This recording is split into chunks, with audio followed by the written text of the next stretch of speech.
Di mute dulu Pak, biar saya juga baca. Mana mukanya Pak? Tunjukkan mukanya Pak, biar kita juga enak ya. Anda memperhatikan saya ya. Mukanya Pak, ya. Jadi di sini di dalam Hosea 4 ayat 14 tadi itu tentang histori dari yang namanya tadi Hosea 4:14 itu tentang praktek berzina. Berzina itu ternyata bukan yang namanya Anda berpikir, jangan seperti membaca seperti manusia buta huruf. Ya, jadi di sini tidak ada yang namanya tujuannya bahwa berzina itu bukanlah yang namanya berzina secara fisik, tetapi berzina itu adalah menyembah para dewa.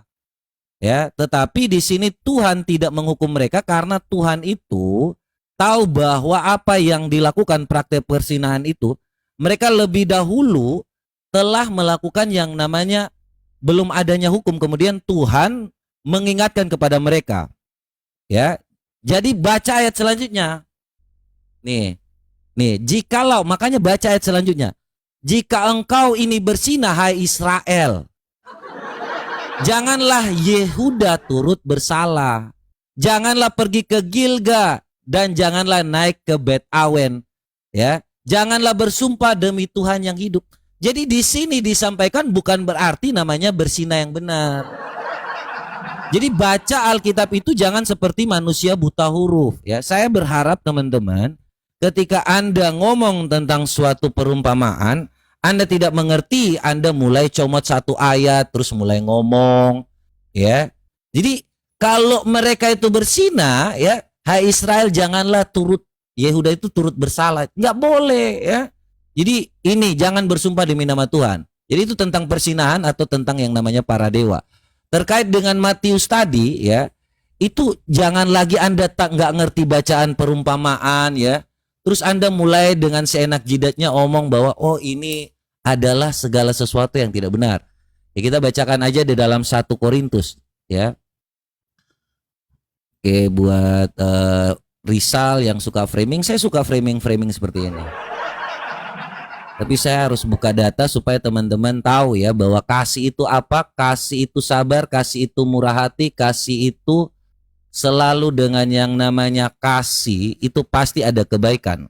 Karena di dalam kasih itu lebih baik daripada yang namanya toleransi. Jadi kami diajarkan di dalam kekristenan itu adalah dasar kasih. Ya sebentar, saya bukain datanya tadi, ini ayatnya ya. Supaya teman-teman tahu bahwa kasih itu di atas segala-galanya. Tidak ada yang namanya bilang merampok, berzina. Kasih itu sabar, kasih itu murah hati, kasih itu tidak cemburu, kasih itu tidak bermegah diri, tidak sombong. Ya, yang sopan, tidak mencari keuntungan diri sendiri. Tidak ada perpuluhan untuk keuntungan diri sendiri, tetapi untuk jemaat. Ya, kasih itu tidak pemarah, menyimpan kesalahan. Kasih itu ialah ia tidak bersukacita atas ketidakadilan. Ya, tadi kau bilang bahwa pembuktian itu terkait dengan apa yang kalian lakukan. Yang motong tangan itu adalah Islam sendiri. Ya, tadi kau sedikit membuka dan saya juga sempat melihat bahwa kalau kalian ini merasa bahwa kalian itu Allah kalian itu memberikan keadilan kepada manusia itu sendiri. Jadi bukan Allah yang mengadili. Contohnya nih ya, saya kasih ya. Di dalam surah, bukan surah, Sunan Nasai 3991. Ya, jadi ini siapa yang mengganti agamanya, maka bunuhlah. Jadi Allah, dia bukan Allah yang menghakimi. Tetapi Allah menyuruh si muslim untuk membunuh orang yang pindah agama. Nah, ini yang kalau teman-teman lihat, bahwa inilah Islam. Mereka bukan yang namanya mau untuk Allah yang mengadili. Jadi Allah ini nggak tahu, nggak bisa adil apa-apa. Jadi kalau orang ganti agama maka bunuhlah. Ya, aku tanya sama kau ini.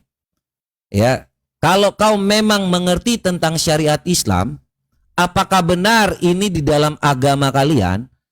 Siapa yang mengganti agamanya maka dibunuh? Apakah itu benar? Coba kau sampaikan kenapa orang yang mengganti agamanya, apakah itu sebuah kejahatan? Apakah orang yang mengganti agamanya itu sebuah kejahatan? Makanya harus langsung dibunuh seperti itu. Ya. Coba silakan tolong Anda jelaskan apakah mengganti agama itu adalah sebuah kejahatan? Ya. Silakan.